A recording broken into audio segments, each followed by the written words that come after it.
Balochistan high court نے ضلع انتظامیہ کو مجسٹریٹ کے اختیارات دینے کا کابینہ کا حکم معطل کر دیا۔ عدالت نے قرار دیا کہ صوبائی کابینہ کو مجسٹریٹ فرسٹ کلاس کے اختیارات دینے کا کوئی اختیار نہیں۔ مزید جانیں گے ڈان نیوز کے نمائندے عبداللہ ظہری سے۔ عبداللہ، بتائیے عدالت کی جانب سے کیا کہا گیا؟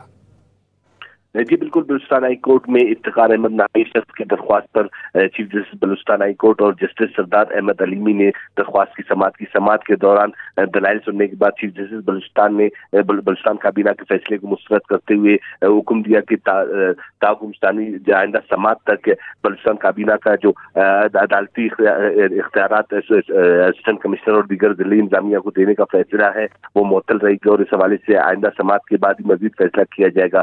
اور اس موقع پر چیف جسٹس نے ریمارک دیتے ہوئے بتایا کہ ایگزیکٹو افسران کو عدالتی اختیارات دینے کا مقصد اب تک واضح نہیں ہو سکا ہے، تاہم اس موقع پر عدالتی جو اختیارات ہیں وہ غیر استعمال کیے جا سکتے ہیں، جس کی باعث اسے جو معاملات جو عدالتی اختیارات کے جو معاملات ہیں وہ بھی خراب ہو سکتے ہیں، تاہم آئندہ سماعت کے دوران مزید فیصلہ کیا جائے گا۔ جی بہت شکریہ عبداللہ ظہری ان تفصیلات کے لیے۔